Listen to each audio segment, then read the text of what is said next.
Hi, Ajay. Hi, Mayor. I don't want to make your age public, but no, because we were just talking about it over the lunch. Uh, but I want to ask you, do you really uh, practice what you preach to everyone as a company and the products which you sort of offer to your customers? Oh, yes, I've been with this, organization for almost about 14 years, okay? And one of the first things which we come to the office early in the morning is, talking about nutrition. It's become a habit, that the first thing is to start with a shake and a fresh. And that's, propagated and shared across all the employees which we have in India. You spoke about, the Eat Right movement that the government has launched. While obviously economy is growing and obviously it comes with its own, side effects, what we have seen is the sedentary lifestyle disease. It's a global problem. India is also facing its own issues.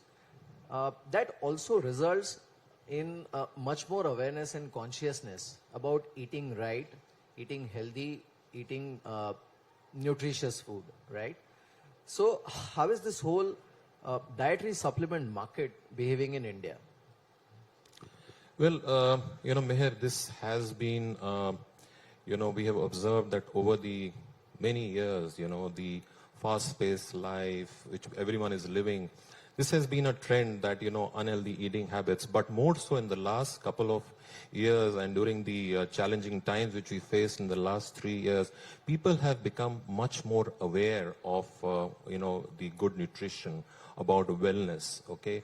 And one is not saying that, nutrition is important, and the nutraceuticals play an important, part as far as the gaps which are there of, eating right. I mean, what is the gap between eating the 3 meals which we have and completing the full nutrition? So the nutraceutical or the supplements provide that, ideal nutrition between the gap which is there. It fills the gap, and it plays an important role.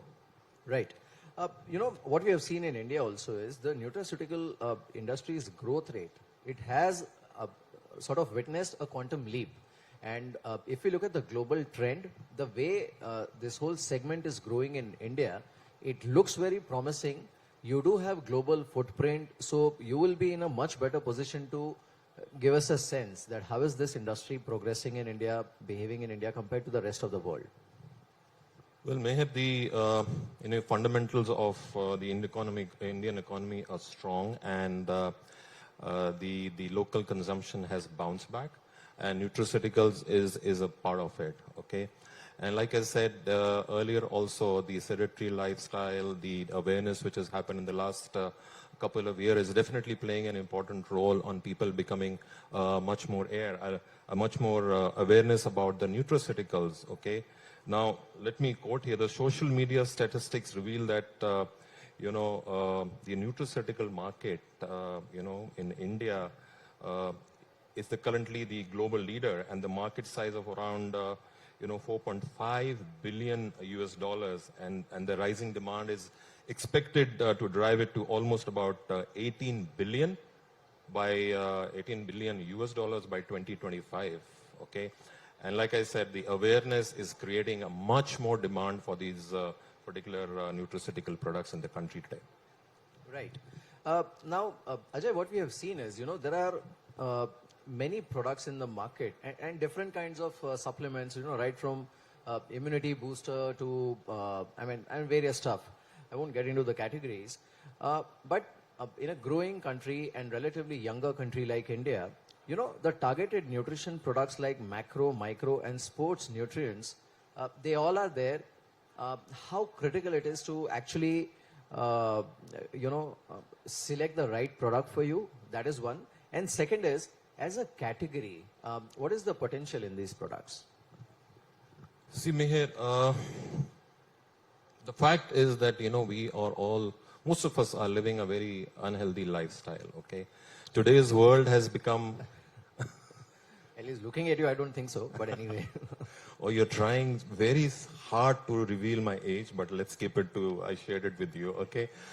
But most of us are, living a very unhealthy lifestyle and, and a fast-paced life, unhealthy eating habits, junk food, and, it's so like I said, there are a lot of players in the market, and but what I would advise to the consumers is that, look at the branded products, okay? Look at products which give you the proper information, what to consume and what not to consume.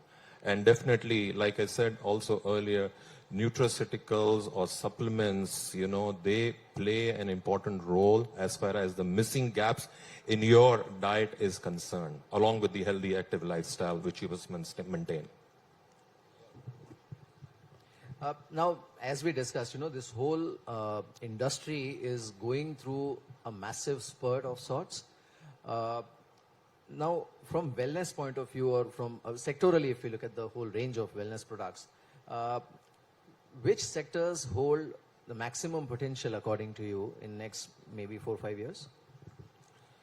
Well, Meher, if we observe the trends for the last couple of years, or I would say not couple of years, of many years, I think weight loss, that is critical. Also healthy eating, that is critical. And now what is gaining momentum is basically the targeted nutrition, okay? That is gaining a lot of importance, and I would say is that sports nutrition, this is another upcoming segment which is critical. People want to look good, feel good, have that glow on the face, okay? And I think the personal care or the skin care is also playing an important role, and these are the sectors, or I would say segments, which will continue for the future also. Right. I want to talk about this whole business a bit.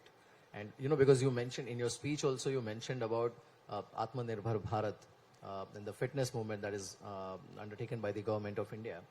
Now, direct selling as a vertical or as an industry also plays a crucial role in the national economy.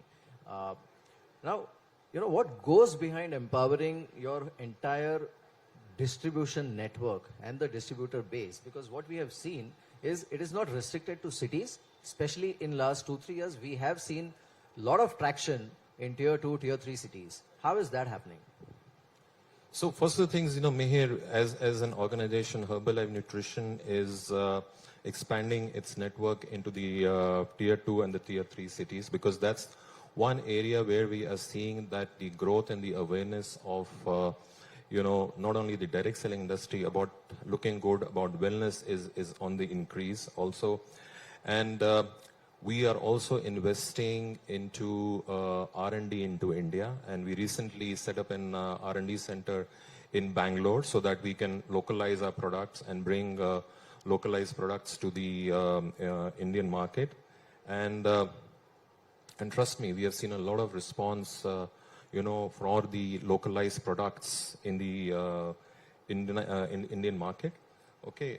Thirdly, we also, as an Herbalife, we also provide an unparalleled business opportunity to the, I would say, to the masses of the country. And that's where, the direct selling industry, or, it provides an opportunity for Atmanirbharta, or making people, self-entrepreneurs. That's the opportunity it can provide. Right. In fact, I was quite surprised, Ajay. If we look at the numbers, and honestly, even I was not aware till we discussed, but 3.25 billion in 2021, that's not a small number. And while India may have the 12th largest direct selling industry, two questions. One is, in next maybe 5 to 7 years, as India progresses, economy grows, could we be in the top 5? That is question number one. And question number two is the regulatory change that we have just seen, which has just happened, where the direct selling industry is now legally covered under Consumer Protection Act of 2019. How is that going to change the whole game for this industry? Meher, this is a very positive step, and I would thank the government of India for giving it a legitimate recognition to this industry, because in the past this particular industry was under the pyramid scheme, and it was misrepresented under the pyramid scheme. And now with the Consumer Protection Act, the government has given it the, I would say, the right legitimate way, and this brings in a confidence amongst the consumers that the direct selling industry is a legitimate industry. It's recognized by the government, and also builds a trust, like I said. Okay, and talking about Herbalife Nutrition, we have been very, very strict on our ethical practices. In fact, we provide gold standard guarantees to our consumers.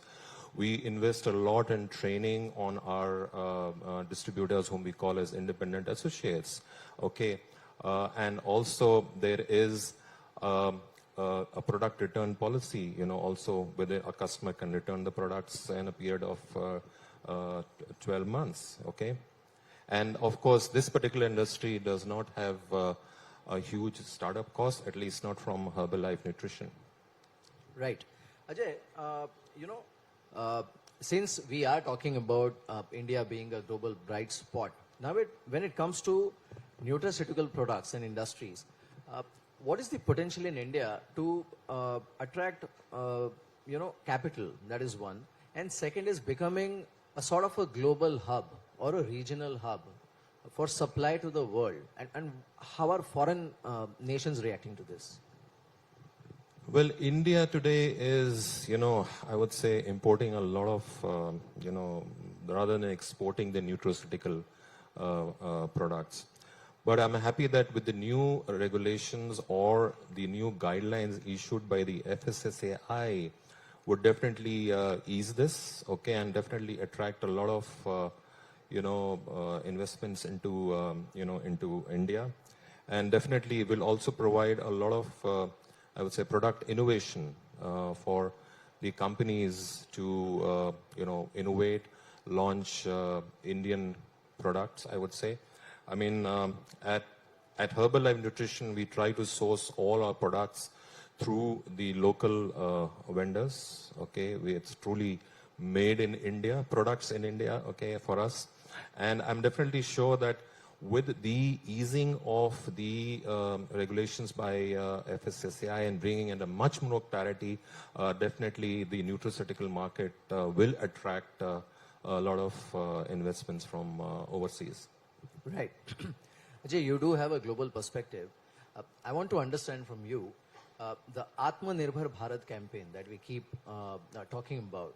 It has two components. One is obviously the national campaign, where a nation is aspiring to become self-reliant, and it is becoming very rapidly.